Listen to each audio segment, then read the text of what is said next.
Hello everyone, this is our recorded discussion for measures of variability. So, when we talk about measures of central tendency, we discuss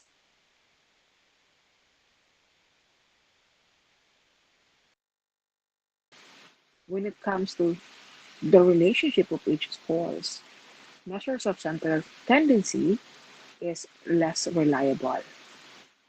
Measures of variability will answer how spread out a certain group of scores are to the mean. Common measures of it are range, variance, and standard deviation. So let's start with this example. So if you're going to observe our set A and set B, they have the same value of mean, which is 5.6.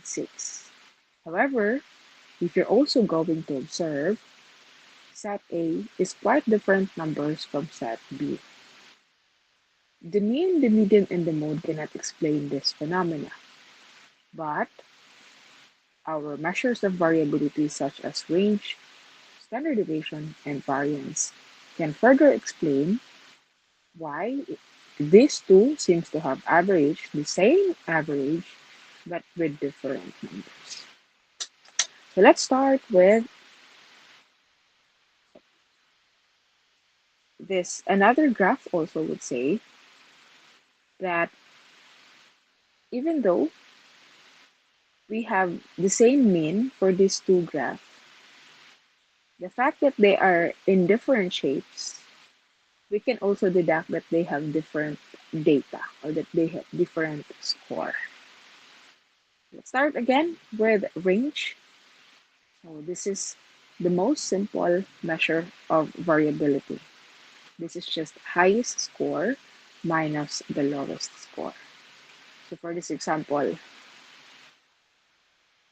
10, 2, 5, 6, 7, 3, 4, the range will be calculated as 10 minus 2, which is equivalent to 8. So that's how simple range is. However, in calculating standard deviation, even if it's for ungrouped, we have to apply the use of formula. So when we talk about standard deviation, it is just typically the difference of each data point and the mean, or again, the difference of each score from the mean. When the values in the dataset are grouped closer to each other, that would mean there is a lesser value for standard deviation. However, again, if the scores are like spread out, then the standard deviation will also increase. So now, what is variance? Variance is actually just the square value of your standard deviation. So that's it. This is the formula that we're going to use. Take note that there's a difference between the population standard deviation and the sample standard deviation. Why so? When we say population, we are considering the entire population. But for sample, we are going to subtract minus or 1 from our uh, number of data. So as what you can see here, the population in the denominator value is just n. For sample, the sample standard deviation, the denominator is subtracted by 1. So let's have an application. So here, we have already computed the mean for this distribution. So take note, the first step is always to solve for the mean. Okay, may it be group or ungrouped data. So now since the formula earlier, let's focus first on population standard deviation. So since the formula earlier says the summation of all the scores minus the mean squared divided by n. And for, of course, for sample standard deviation, you have this one.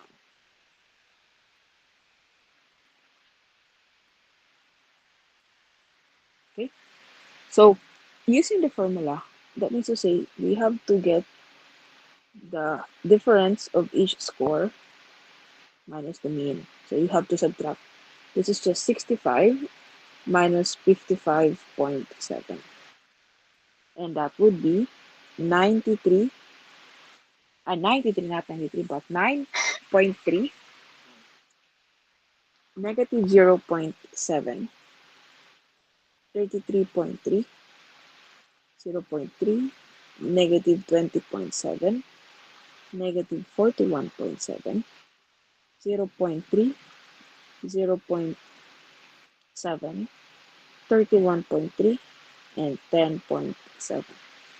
So this will now be the difference of each score from the mean.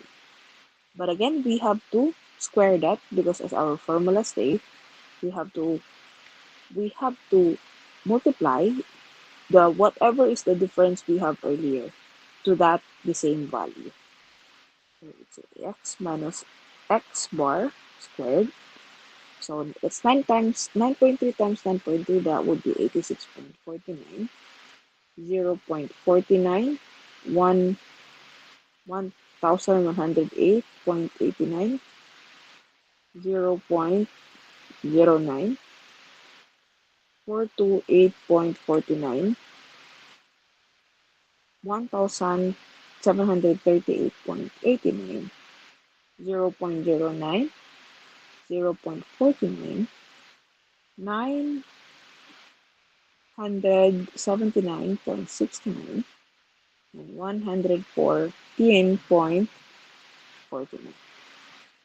So this is now the square of all the distances. Now we are going to add this all together. So that would be our summation of x, oh sorry, that should be x minus x bar squared. And if we add this all together, 86.49 plus 0.49 and so on, the value will be 458.1. And of course, our n is 10. So if we're calculating for the population standard deviation, we will just say 458.1 divided by 10. And that would probably give us 21.11. That's our population standard. For sample, we just have to follow the same formula. So we have 4,458.1 divided by 10 minus 1. If we input that in our calculator, that would be 22.26.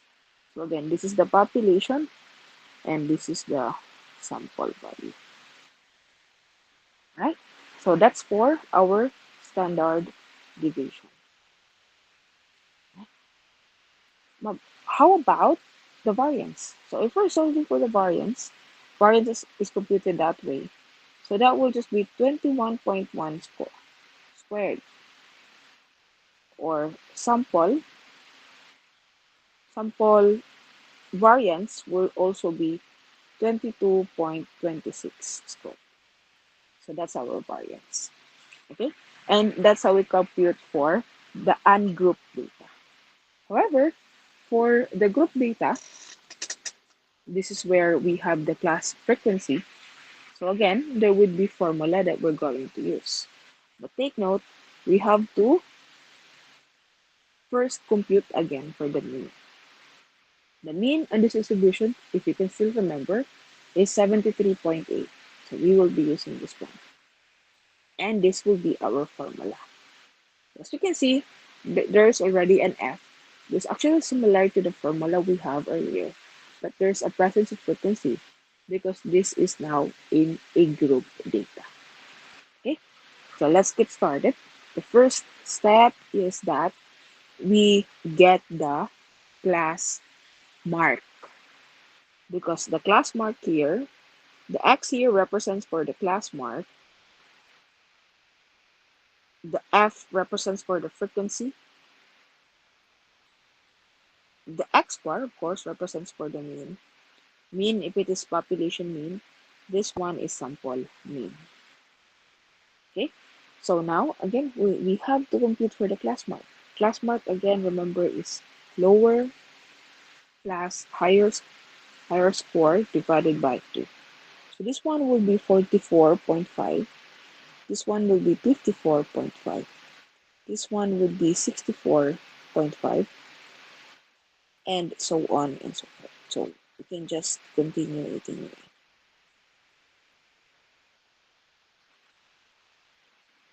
Okay, and next is we have, now that we have looked for each class mark, we have to subtract every value that we have by the mean that we have solved earlier.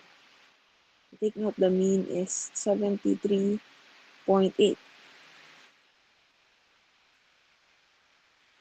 73.8. So this one would be difference of each class mark from the mean. How is that? That would be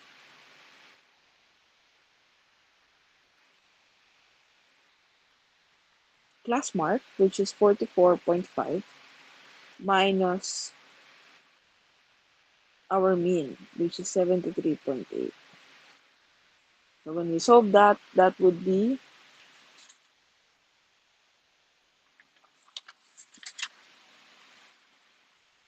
800. Sorry, we're still working with the difference. That should be 29.3, negative 19.3, negative 9.3, 0.7, 10.7, and 21.2. And then we're going to square all those values that we have to square. So that would give us 29.3 times 3. That's 80, 800, sorry, 858.49. You have 372.49. This is 86.49. This is 0.49. This is 114.49. And this is 449.44. So with that, we have to multiply those that we have already squared to the frequency that we have. So it will be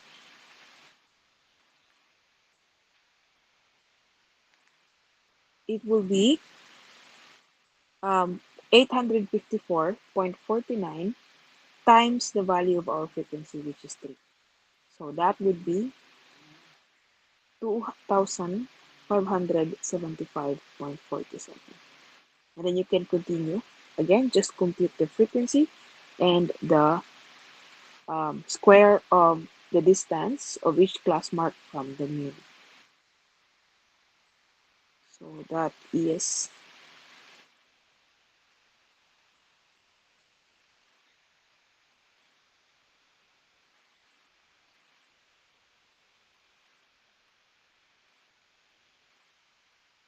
and we have 3,146.08. So the value now for population, if we're going to add this one all together, that would be 9,023.27. So again, since we're computing for the population, this will just be 38. There's no need for us to divide. So with that, that would be 15.4409. Or you can also have 15.41.